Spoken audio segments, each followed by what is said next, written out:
All right, this is lesson 4.3. In this, we're going to learn about looking for patterns for nonlinear functions.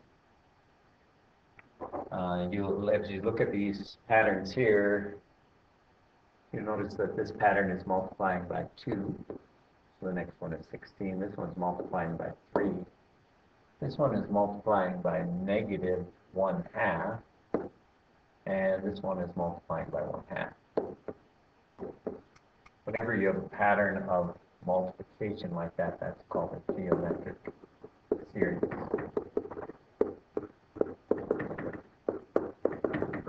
If you have a pattern of adding, so in a geometric series, there's a common multiple. If there's a common constant add-in, then that's called an arithmetic series.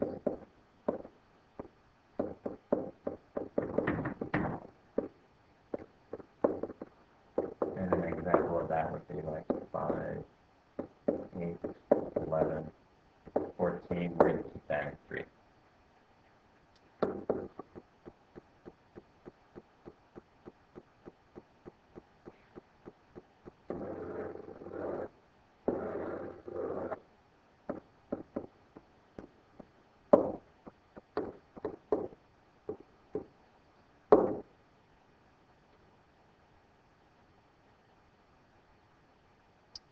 So linear functions is a function whose graph is a non-vertical line or part of a non-vertical line. A nonlinear function is a function of a graph. It's not a line or part of a line. So we're going to look at some functions and try and decide whether they are linear or nonlinear. So if I graph 1.54, 2, 5.08, 3, 7.62, and 4, 10.16. If those dots line up, then it's a linear function. And I'll just check that with a straight line. Looks like they pretty much line up. And I think they're close enough that I can say it's a linear function. My estimates of the points are maybe just a little bit off. Then we can also discuss whether we think connecting the dots is appropriate here. And I think it is, because we could talk about 1.1 inches, 2.3 inches, numbers in between those would also make sense for converting those to centimeters. And in fact, the rule where inches, where I can multiply my number of inches by 2.54, and that will equal centimeters. And that should go up by a constant amount of 2.54. So that is linear.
So the table shows the number of calls made in the phone tree during each level. Identify the pattern to complete the table. How can you represent the relationship using words, an equation, and a graph? All right, we'll talk about that here. Looks like the number of calls is being multiplied by 2 each time. So we can fill those in and come up with our ordered pairs there. 5, 2. All right, let's go ahead and graph that. So 0.1, 2, 4, 3, 8, 4, 16, 5, 32. And the number of calls, I think, the level has to be a whole number, so we're not going to talk about level 1.5, so I don't think I want to connect the dots there. We can definitely see that's a nonlinear function. And in fact, the number of calls as a function of the level is, if you notice that we're multiplying by 2 each level, so we can use our level to tell how many times we're multiplying by 2. That suggests an exponential function using exponents because we're multiplying by the same factor over and over again. So that would look like if we multiply our level by itself 2 times, we get the number of calls here. If we multiply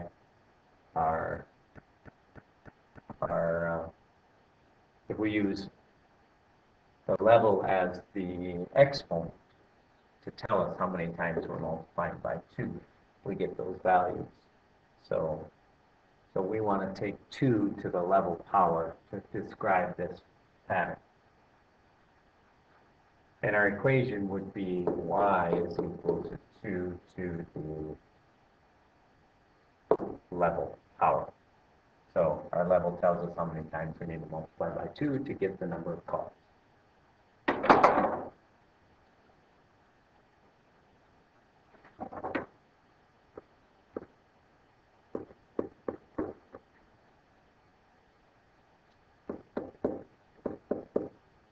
Alright, we're seeing that we keep multiplying by 3 here.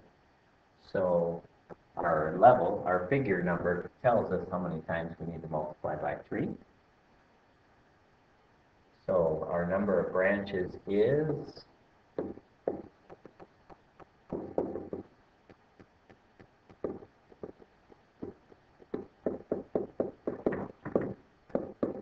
is 3 multiplied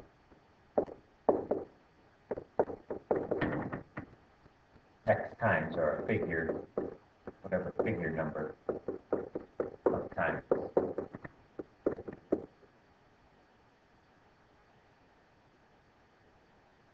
The number of new branches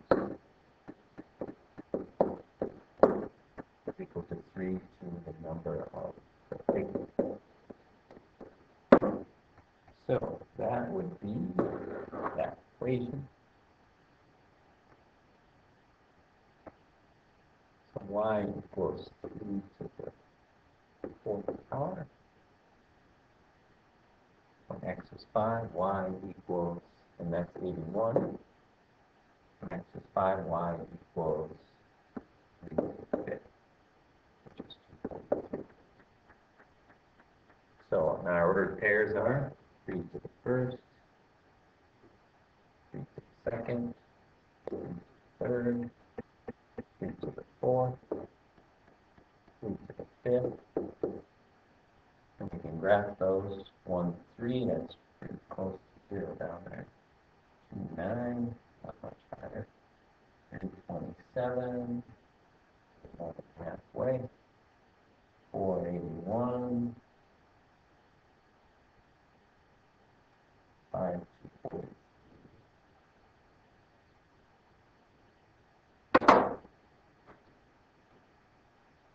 All right, we want to write a rule to describe this nonlinear function. So our ordered pairs 1, 1, 2, 8, 3, 27, 4, 64, and 5, 125 represent the function. What is the rule? So, so just thinking x, y, we need to find a relationship between those. And one pattern that you are probably familiar with is where y is equal to x squared. So if I have 1 for x, then my y is 1 times 1, which is 1. If I have 2 for x, my y value is 2 times 2, which is 4. 3 times 3 is 9. 4 times 4 is 16, and so on. Well, this rule is similar to that. But instead of x times x, we have x times x times x. 1 times 1 times 1 equals 1. 2 times 2 times 2 equals 8. 3 times 3 times 3 equals 27. 4 times 4 times 4 equals 64, and so on. So my rule is y equals the x value multiplied by itself 3 times, or x.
That's the end of the lesson. See you tomorrow.